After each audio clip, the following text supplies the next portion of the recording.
صل على المصطفى حبيبنا محمد عليه السلام.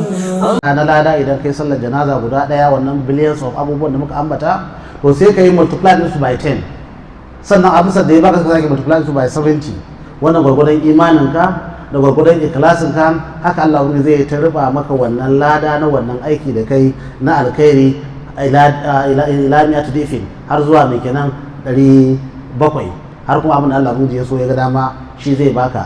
Allah ya sa mu dace duk abubuwan da za mu samu dace kan karantarwa ta manzon Allah sallallahu alaihi wa sallam. Shi yasa ce inna rahmati wasi'at gadabi. Allah subhanahu wataala ya mana bushara cewar mu sani cewar rahamarsa ta yi fushinsa.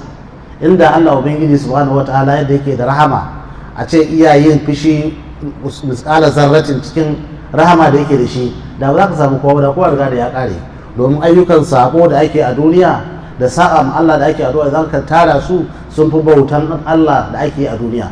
Ba da kuma saboda me idan ka samu musulmai mutum nawa ne musulmai mun kai kaza sauran addinai kaza da kaza da kaza kan population din waɗanda ba musulman ba idan ka hada su gaba daya sun population na musulmai.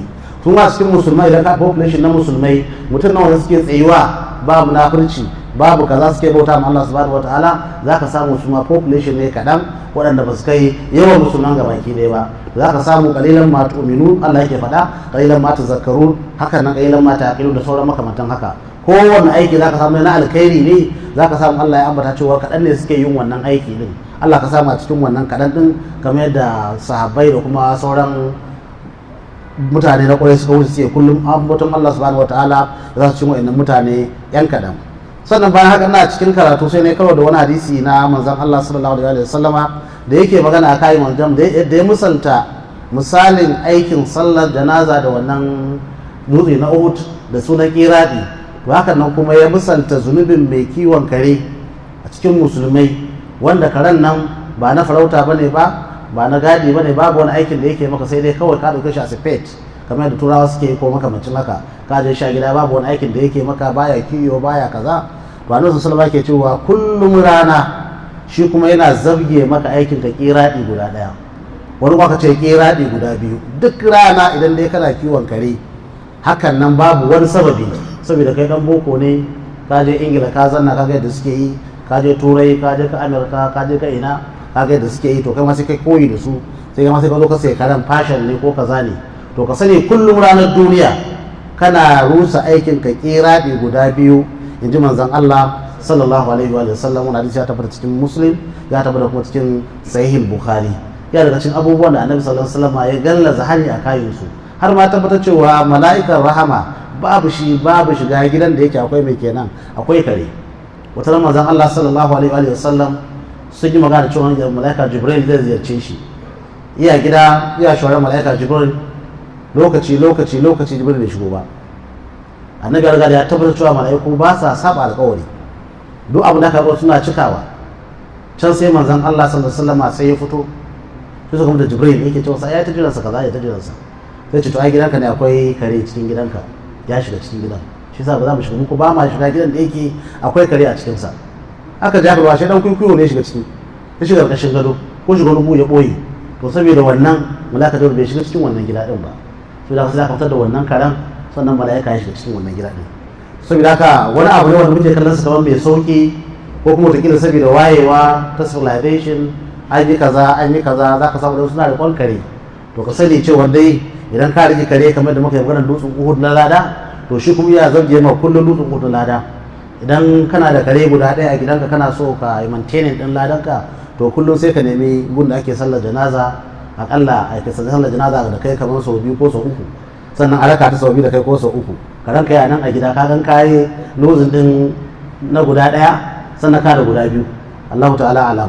Ba shakka ingantaccen kamfanin sayar da motoci na Mugasman Motors and Logistics Limited ya yi halin nasa domin a wannan lokaci ma zo da sabbin motoci kirar Hoho, DAP, MAN Diesel, Mercedes-Benz tare da sauran nau'ikan manyan motoci da kuma ƙananan motoci na zamani domin kece reni da kuma inganta rayuwar 'yan birni 'yan kwalisa. Kai bugu da ƙari wannan kamfani ya samar da sabbin motocin aikin gona wato tractor wani yunkuri da zai ƙara manoma azama tare da ƙara musu ƙwarin gwiwa ta fuskar wadata ƙasa da abinci da kuma kakkaɓe yunwa a tarayyar Najeriya. Mugasman Motors and Logistics Limited ba anan suka tsaya ba, domin kuwa sun buɗe sashen sayar da kayan gyara tare da ingantaccen man juye mai suna Totterin Oil wato TTO. Kai wani kaya sai amale. Ku kasancewa yanzu a kamfanin Mugasman Oil and Logistics Limited suna sayar da kayan samar da hasken lantarki mai amfani da hasken rana wato solar, kayan a dunkule da kuma wari. Domin kuwa Mugasman Motors and Logistics ne kadai zaka sayi mota, ka sayi kayan gyaranta, ka sayi gota, a sayar maka da man juye da sauran kayayyakin gyara idan kana bukata, da kuma kayayyaki na inganta rayuwar bil adam. Kai Mugasman Motors and Logistics Limited suna nan a plot mai lamba 120 da ke titin Maiduguri, daura da rukunin gidajen Dalla da Nasidi da unguwar Mariri, karamar hukumar Kumbotso a kanan Daba, Najeriya. Sayan kaya a Mugasman Motors and Logistics Limited ciki lafiya baka lafiya, kuma sai kun zo. Dai abin da ya fi kyau shine mu yi kokari mu nisanci wannan aiki din ba na musulmai bane ba, amma abin da ya shafi dan farauta ko dan kaza, Allah subhanahu wataala ya bada ma za a yi wannan ayyuka din, amma ga kawai dan mai koyi da Yahuda ko Nasara zaka ajiye kare dan ado dan gayu ko dan kaza, halaka ce gare ka kai musulmi. Allah ya kiyaye mu. Cikin karatun mu ne yau zamu tashi kayin babu da yake magana babu khawful mu'min min an yahba da amalu wa huwa la yash'ur. Wata shi Imam Bukhari na ce fasihin mutum ne, is very intelligent person. Shi za ka samu duk wani abu da yake kai na karatun hadisi za ka samu ya kokari ga ya dora mai kenan ya kulla musu dangantaka. A nan da ya ta magana a kayan da kenan akan mahimmancin sallar janaza irin da za ka samu sauran makamantan haka. A nan ko sai kulla maka babu da zai yi magana akan cewa khawfin mu'min, wata mu'min zama to kullum cikin tsoro. Tsoron ne an ya haba da amaluhu, watan saboda kada yi aikin da zai rusa masa ayyukansa gabaki daya. Idan baka zamantowa kullum cikin bainar khawfi war raja, baka cikin masu jin tsoron rusa ayyukanka, baka cikin masu kwaɗayi na mai kenan samun lada da ta goma shi gurin Allah subhanahu wataala, to baka zamanto mumini ba.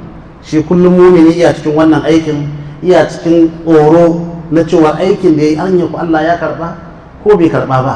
Su da ka iya ta ƙara ƙarfin gwiwa kan mai kenan, kan istighfari, kan salatin annabi, zuwa sallah jami'i, yin sadaka, dukkan yin aikin alkhairi ya ta kokari kullum yayi, fata yake Allah bin ya karbi wannan aiki din. Wani sai kun ya to sai ce in Allah bin ya Allah bin mai rahama ne, Allah mai jin kai, Allah fatan Allah bin ya karba mun ayyukan mu, sai ya ji wani dadi dan kin rahmata Allah subhanahu wataala. Amma ba a so kai alfahari kana mai kenan, kana mai kaza, kana mai isarwa, sanarwa irin ayyuka da kake na alkhairi. Saboda haka ba za ka goranta ma Allah aikinka ba, kamar da Allah subhanahu wataala da goran su mutane yake cewa ba za ku goranta ma Allah aikinku ba. Saboda haka da ni da kai ba za mu goranta ma Allah aikin mu ba. Idan ka zo kana faɗa irin ayyukan da kai ko kuma dan kai wani aiki sai kake jin cewa ba kai yanzu ma kai wani don ne, ka wani matsayi kullum sai kai sallar dare ko kuma dalilin da alamin sai kai azumi ko kuma sai ka shekara baka taɓa rasa jami'i ba, to kuma shine ne sai kai ma Allah godiya. Ka samu wannan ne farla ce da gare shi, shi ya yarda, shi ya ga dama, shi ya so ka samu wannan damar, ba abin da ka zo kai alfahari da shi ba. Wanda gani kuma yana kan wannan hanya ba irin wannan hanya ba baya samu, yi kokari kai masa wa'azi, yi kokari kai masa addu'a domin shi ma ya dace da rahmata Allah subhanahu wataala. Ba shakka kamfanin samar da suturu na Giya Ɗaya Tudu Textile, wanda ya shura don samar muku da atamfofi, shaddoji, lace, batik da kamfala iri-iri da sauran nau'in suturu na gida da na turai, yau ma ya yi abin da ya dace domin ya samar da wani salo na garabasa inda aka zaftare farashi mai tsoka a cikin adadin farashin da aka saba sayar da kayayyakin domin baiwa al'umma cikakkiyar dama zo su yi sayayya. Ina ma sayan guda ko sari ko matasa masu yunkurin haɗa kayan lefe, hanzarta ka zo Giya Ɗaya Tudu Textile domin haɗa kayanka cikin gagarumin rangwame da rahusa. Bugu da ƙari, Giya Ɗaya Tudu Textile sun tanada wa abokan mu'amalar su kayayyaki a wannan lokaci domin an samar da kaya masu nagarta ingantattu wanda ya dace da matasa da kuma dattijai, kai har ma da wanda ya dace da rukunin matasa 'yan birni 'yan kwalisa. Kai kar ku manta cewa wannan garabasa an samar mata da wani lokaci, dan haka kai ma hanzarta ka je ka Giya Ɗaya Tudu Textile domin ka mallaki naka a wannan lokaci da yadda zaka samu rahusa. Giya Ɗaya Tudu Textile na nan a rukunin gidan Likoro a shaguna mai lamba 10 da lamba 11 domin sayan kayayyakin cikin rahusa da salama. Giya Ɗaya Tudu Textile, duniyar atamfofi, duniyar batik, shadda da sauran kayan suturu. Sai kun zo. Sai ce babu da zai magana a kayan cewa tsoron mumini kada ya bata ayyukansa wa huwa la yash'ur, cewa ko bai san ya bata wannan ayyukan nasa ba. Annabi ya wani misali cewa shirka tana shiga cikin ayyukan mutane, sai misali da dutse nan da na Uhud, wato kamar yadda tururuwa ko ƙwaro zai hau kan dutsen nan na Uhud, za ka gan shi? Ba za ka gan shi ba. to haka nan mumini ko haka nan musulmai in bai zamanto mai kafa ba wato zai jefa kansa cikin ayyuka na shirka da ƙarshe kuma zai kenan ya bata masa ayyukansu. Allah subhanahu wataala ya tabbatar cikin alqur'ani domin mutane da yawa ba sa yin imani illa hum mushrikun, sai sun hada da kulumboto, sun hada da tsafi, sun hada da shirka da sauran wadansu abubuwa din wanda yake abu ne wanda mara kyau, wanda abu ne wanda Allah baya son sa. sai ce wa qala ibrahim bayan ya ce babu khawfil mu'min min an yahbada amaluhu wa huwa la yash'ur, sai ce wa qala ibrahim at-taymi ma aradtu aqawli ala amali illa khashitu an akuna mukaththiban. wa qala ibn abi mulaika adraktu 30 min ashabin nabiy sallallahu alayhi wa sallam kulluhum yakhafu an-nifaqa ala nafsihi ma minhum ahadun yaqulu innahu ala iman jibril wa mika'il. ويذكر عن الحسن البصري كده ما خافه إلا مؤمن ولا أمنه إلا منافق وما يحذر من الإصرار على النفاق والإسيان من غير توبة لقوله تعالى ولم يصروا على ما فعلوا وهم يعلمون. سيكاو حديثنا نوى حديثنا 44 yace qala hadathana Muhammad ibn Ar'ara qala hadathana Shuba an Zubayd qala sa'altu Aba Wa'il an al-Murji'a faqala haddathani Abdullah anna an-nabiy sallallahu alayhi wasallam qala sibabul muslimi fusuqun wa qitaluhu kufrun. Idan muka koma kayin farkon magana da yake magana cewar wa qala Ibrahim at-Taymi wata ɗaya daga cikin tabi'ai yake cewa ma aratu qawli ala amali illa kashitu an akuna mukazziban. Watan duk lokacin da ya dauko aikin sa ya duba irin ayyuka da yayi da kuma irin maganganunsa da yake yi sai ya ji tsoro kada fa ya zamanto cikin makaryata. Kafin nan ne magana kayan sa idan ka dauko shi babu da yake magana kayan cewa mumini kada ya bata ayyukansa, to iya cikin kaman ayoyi ne da shi malam ya dauka ya gina babun akai. Fadin Allah subhanahu wataala ya ayyuhal ladina amanu لا ترفعوا أصواتكم فوق صوت النبي ولا تجهروا له بالقول سيتي كجهر بعضكم لبعض سيتي أن تهبط أعمالكم وأنتم لا تشعرون. to malam daga nan Imam Bukhari ya dauko wannan ko sai yayi mai kenan ya canza kalmar ya mai ta kayin ka kai kadai da ni kadai da kuma shi kadai da kuma shi kadai akan kada ya bata aikin ba tare da ya sani ba.